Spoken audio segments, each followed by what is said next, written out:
좋은 아침입니다. 9월 달이 시작되었습니다. 화요일 9월 3일 우리에게 주신 말씀 열왕기하 2장 1절에서 14절까지 말씀 함께 살펴보겠습니다. 여호와께서 회오리 바람으로 엘리야를 하늘로 올리고자 하실 때에 엘리야가 엘리사와 더불어 길갈에서 나가더니 엘리야가 엘리사에게 이르되 청하건대 너는 여기 머물라.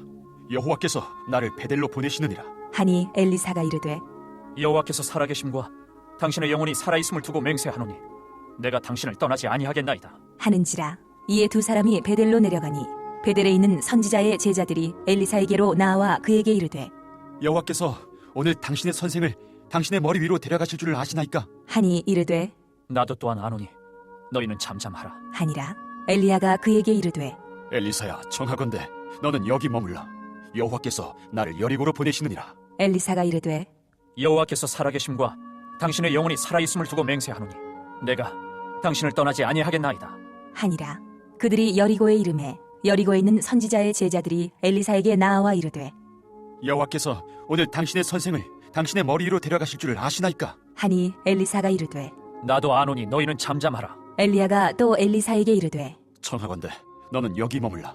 여호와께서 나를 요단으로 보내시느니라. 하니 그가 이르되 여호와께서 살아계심과 당신의 영혼이 살아있음을 두고 맹세하노니 내가 당신을 떠나지 아니하겠나이다. 하는지라. 이에 두 사람이 가니라. 선지자의 제자 50명이 가서 멀리 서서 바라보매 그 두 사람이 요단가에 서 있더니 엘리야가 겉옷을 가지고 말아 물을 치매 물이 이리저리 갈라지고 두 사람이 마른 땅 위로 건너더라.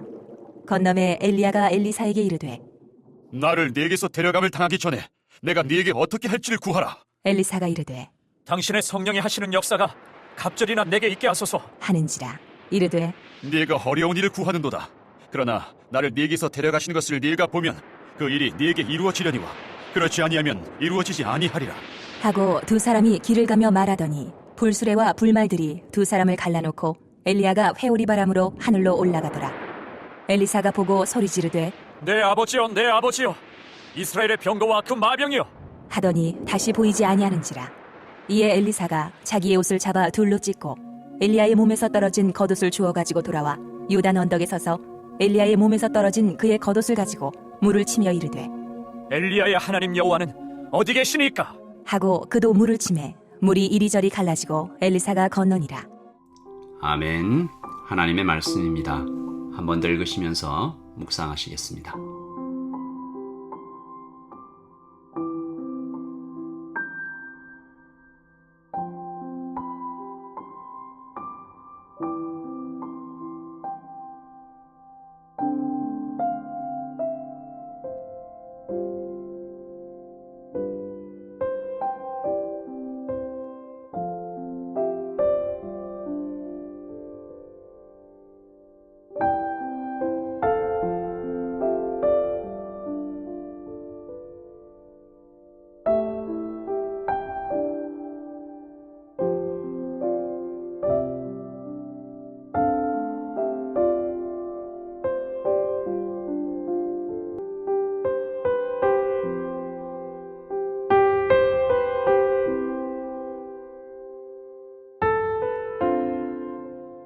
지난주일부터 열왕기하 말씀을 함께 살펴보고 있는데요. 오늘은 한 시대를 움직이고 섬겼던 선지자 엘리야 이야기를 살펴봅니다.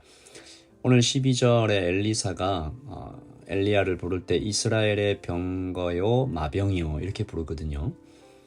눈에 보이는 군대는 있지만 사실은 실제적으로 나라를 지켰던 것은 엘리야다. 하나님의 능력이다라는 이야기들을 하는 건데 오늘 그 엘리야가 하늘로 승천하는 이야기입니다. 엘리야는 이스라엘의 역사상 가장 악한 왕 중에 하나였던 아합 왕의 통치 기간 초기부터 사역했던, 그러니까 무수한 공격과 방해를 받았겠죠. 그것들을 다 뚫고 하나님의 말씀을 전했던 선지자 엘리야죠. 그 엘리야가 이제 이 땅을 떠나는 순간을 그려놓고 있습니다. 그는 창세기의 에녹처럼 죽음을 보지 않고 하늘로 승천하게 되었는데 엘리야가 이것을 미리 알았죠. 그래서 제자들을 떠나 조용히 하늘로 올라가기를 원했던 것입니다. 이것이 어떤 우상화가 되거나 그런 것들을 좀 염려했겠죠. 이때 그의 제자 엘리사가 끝까지 따라오는 것입니다. 2절, 4절, 6절 이 세 번이나 장소를 옮기며 엘리야가 엘리사에게 따라오지 말라라고 얘기하는데 엘리사가 끝까지 따라갑니다. 6절입니다. 엘리야가 또 엘리사에게 이르되 청하건대 너는 여기 머물라 여호와께서 나를 요단으로 보내시느니라 하니 그가 이르되 여호와께서 살아계신과 당신의 영혼이 살아있음을 두고 맹세하노니 내가 당신을 떠나지 아니하겠나이다 하는지라. 이에 두 사람이 가니라. 이 세 번을 반복하죠. 오늘의 이야기는 마치 모세와 여호수아를 보는 듯합니다. 믿음의 거인이 제자에게 바통을 넘겨주는 사역을 이렇게 승계하는 엄숙하고 아름다운 그림으로 좀 그려지고 있는데, 하지만 여호수아가 그랬듯 엘리사가 느꼈을 부담과 어려움은 그야말로 상상을 초월하는 것이었겠죠. 모세의 사역이요 거의 전체가 기적으로 이루어져 있지 않습니까? 10가지 재앙, 홍해, 구름기둥, 불기둥, 만나 기적이 일상이었던 것 같은 사역 기간이었죠. 뿐만 아니라 모세에게 대적했던 고라의 무리가 땅이 갈라져 죽기까지 하는 이 언터처블입니다. 건드릴 수 없는 굉장한 하나님의 이 사역을 진행했던 그 모세가 떠날 때 이 여호수아 1장에 보면 하나님께서 강하고 담대하라는 말씀이 반복적으로 나오죠. 엘리야도 마찬가지입니다. 갈멜산 전투에서는 막 하늘에서 불이 내려오죠. 그리고 기도하니까 이 전국에 비가 내리기 시작하고 사르밧 과부의 집에서는 밀가루와 기름이 떨어지지 않는 기적이 행해지고 또 그 과부의 죽은 아들을 살려내기까지 하는 이런 이 하나님의 기적을 마치 이렇게 몰고 다니는 듯한 이 사역자의 뒤를 이어야 되는 거죠. 그러니까 엘리사에게 얼마나 용기가 필요했겠습니까? 오늘 이 대목에서 엘리사에게만 우리 인생에 다가오는 어떤 예상치 못했던 감당하기 어려울 것 같은 일들을 만날 때 엘리사에게만 용기가 필요할까요? 우리 모두에게 하루하루 살아갈 때 참 용기가 필요한 것 같습니다. 얼마 전 한 가수가 어머니 이야기를 하면서 이렇게 울더라고요. 엄마가 지금 제 나이 때쯤에 저를 낳으셨을 텐데 그때 엄마는 얼마나 무서웠을까? 얼마나 힘들었을까? 저도 종종 젊은 부부들의 고민을 듣거든요. 목사님, 저희가 잘하고 있는 걸까요? 잘 키울 수 있을까요? 두려운 거죠. 잘 모르겠다라는 것입니다.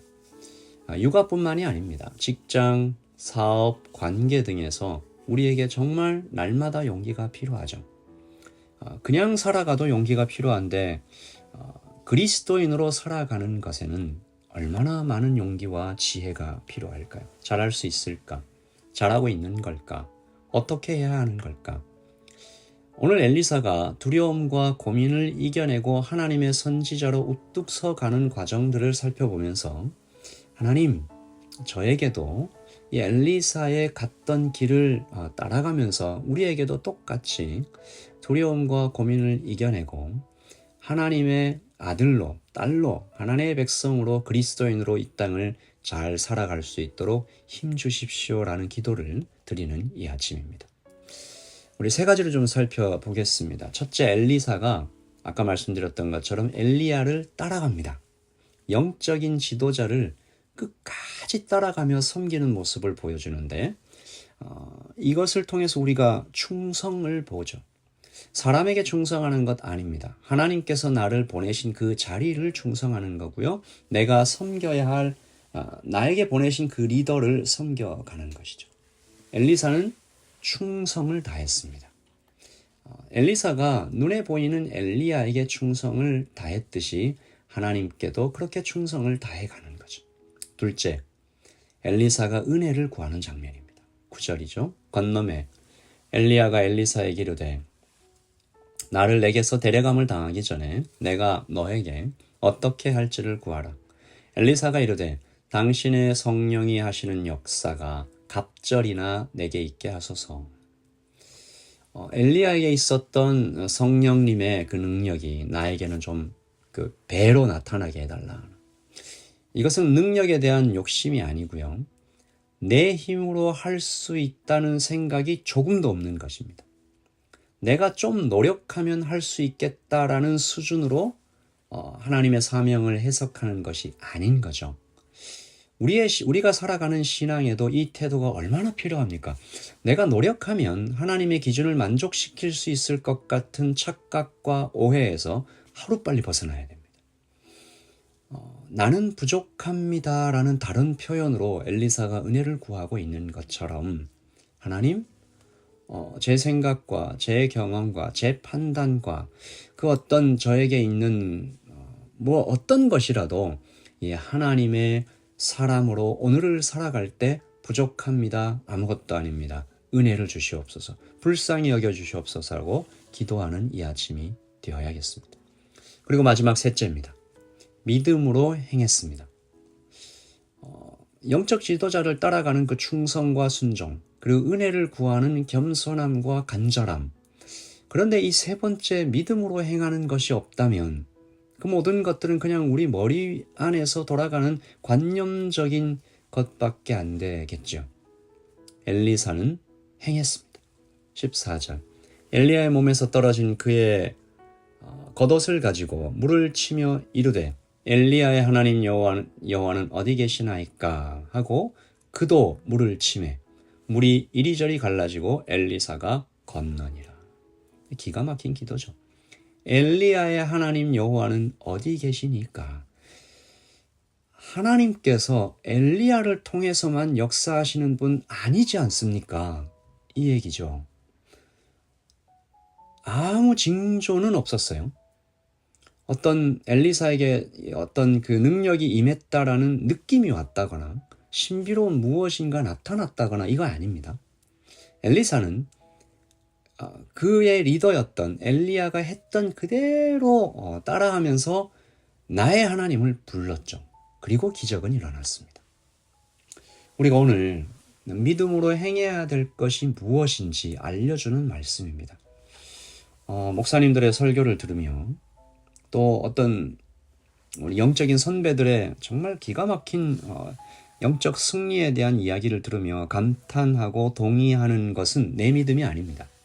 물론 중요하고 훌륭한 것이지만 믿음으로 행하기 전에는 그것은 내 믿음 아닙니다. 엘리사처럼 이 기도가 필요합니다. 엘리야의 하나님 여호와는 어디 계시니까? 저 목사님은, 저 집사님은, 저 장로님은, 저 권사님은 저렇게 정말 믿음으로 걸어가시는데 나는 왜 그 하나님을 경험하지 못합니까? 그 답답함과 안타까움과 간절함이 우리 모두에게 필요합니다. 오늘 이 아침에 영적인 지도자를 잘 따르고 나는 할 수 없습니다 라고 은혜를 구하며 그리고 또 믿음으로 행할 때 우리도 두려움과 고민을 이겨내고 하나님의 사람으로 우뚝 설 수 있게 되는 것입니다. 오늘 이렇게 기도하면서 하루를 시작하십시다. 기도하겠습니다. 아버지 하나님, 주님 제게 주신 영적인 리더들을 존중하고 따르고 하나님 그분들에게 주신 하나님의 정말 큰 축복과 사랑과 능력들을 사모하고 하나님 정말 하나님의 사람으로 오늘을 살아갈 때 내 힘으로 할 수 없다는 것을 간절히 고백하는 우리 모두가 되게 하시고 하나님께서 주신 말씀을 믿고 실제로 믿음으로 행하는 우리 모두가 되게 하여 주시옵소서. 그분의 하나님이 대단하실 뿐만 아니라 내게도 똑같은 하나님이 계시니 오늘도 믿음으로 그 하나님을 붙잡고 하나님 저에게도 역사해 달라고 기도하는 이 아침 되기를 소원합니다. 주님 우리를 불쌍히 여기시고 우리에게도 똑같은 성령님의 은혜로 축복으로 충만으로 채워주시옵소서. 감사합니다. 예수님의 이름으로 기도합니다. 아멘. 여러분 평안하십시오. 샬롬.